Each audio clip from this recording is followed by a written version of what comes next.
Hello and welcome to the Ramblings of a 42-year-old man. Chris Smith here with you today, and we took a little hiatus over Memorial Day weekend. We had some company over and had a good time. Hopefully everybody else out there had a great holiday as well. Now we're kind of getting back in the flow of things. Summer started, kids are out of school. We got summer camps and band camps and trying to shuffle schedules because of course nothing is the same hours as school, so we got to figure all that out with work, right? But yeah, we're rolling into the things here, and with that we'll kind of get back into some of the ramblings as we go along too. I've seen a couple movies, I've read a lot of books recently, so yeah, we got a few things to talk about today. I'm going to focus on a movie came out just a couple months ago, actually it might have been just last month, called The Black Demon, which the name is not sounds very auspicious. It's kind of a you're not quite sure where that's going to go. But what this is pretty much just a shark movie. It is a shark horror movie. And we'll talk a little bit about the background of that. So directed by Adrian Grunberg. Josh Lucas stars in this. It is definitely a kind of mixed Hispanic, Mexican production team and U.S. As well. And what it does is it takes place on an oil rig out in Baja, Mexico. Josh Lucas is kind of he works for the oil company. He's supposed to kind of take a look at these older rigs and see if they are still running okay, if they need to be decommissioned, if they need to be repaired, things like that. But he gets out to this rig and there's nobody on it. His family has come with him because they're kind of taking this as a little vacation time as they go down to Mexico as well. And they do find a couple survivors on this thing. And the reason why I use survivors is because there is a 60-foot megalodon shark out around this rig for some reason. And it has managed to kill most of the remaining people on the rig, other than these two men. Now, this oil rig is in disrepair. It is falling apart. It is leaking oil, and it is in bad shape. And where this movie is good, the acting is really strong. Josh Lucas is great in it. The supporting characters, the actors and actresses that play his family is really good. I think overall direction style is good. It doesn't look like a cheap movie. Some of the effects you can tell might have been a little cheap. They definitely hold back the shark a lot, which when you're looking at kind of a suspense movie is great. Think of Jaws. How many times do you see the shark in Jaws? Not so much. That being said, when you get into some of the effects things, there could be a little bit of limitations, but the direction itself and the location is really good. A lot of beautiful shots in there as well. Where the falters a little bit for this movie is it can't quite figure out exactly what it wants to be.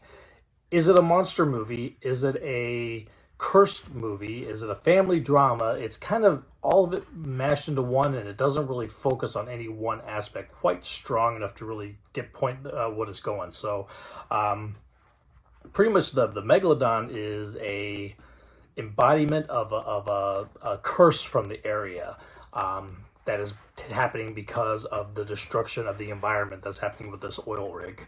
And so you got a kind of ham-fisted environmental message in there.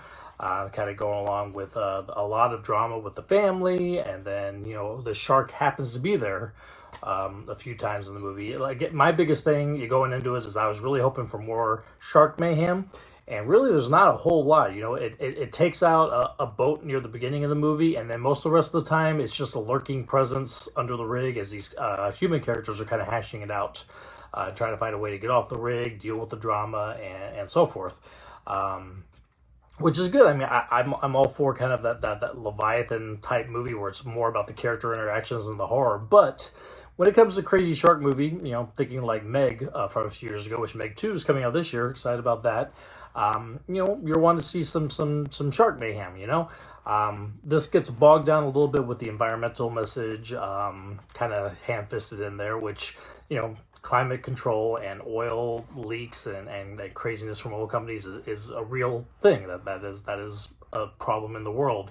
But the focus on it here is not quite strong enough to get to where it wants to be there. The focus on the shark itself, not quite strong enough to where it wants to get there.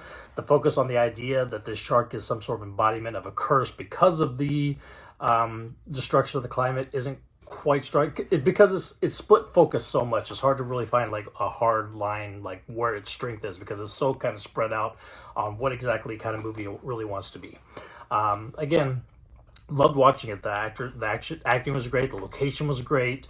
When we are able to see the shark, even with some of the FX limitations they may have had, they do a pretty good job. He's in shadow a good chunk of the time. You really don't ever really get a huge view of him, which is probably for the best, because the one scene where he kind of jumps up at a boat during the daytime, it can look a little fake, but a lot of the things underwater is kind of dark, murky. There's oil floating around everywhere. Those he looks pretty good in. So I think they're able to work pretty well with what they have. I just wish the story could have kind of focused a little bit more on any one of these aspects. I mean, none of them are bad. I mean, obviously, I would love a shark movie. But if you want to talk about climate control, or you want to talk about curses, a little stronger focus on one of those. Unfortunately, it's just kind of spread out too many with these different story ideas. But still was an enjoyable watch. I'm glad I took a look at it. I know Rotten Tomato scores on it is rough. It's like 9%. I don't think it's anywhere near that bad. I think it's middle of the road.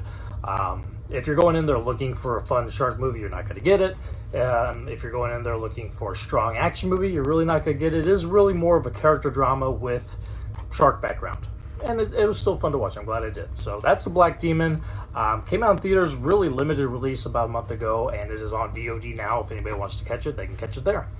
All right. Well, thank you for listening to me ramble today. We'll continue on. I have a lot of book ones coming up. I know we've done a lot of movie ones recently because I've been kind of catching up on watching movies, but I got into a lot of audiobooks again recently. I'd been reading comics a lot, and then I kind of got caught up with the X-Men stuff. So now I'm back into the books, and I've got some book reviews I'm going to want to do. So be on the lookout for those upcoming.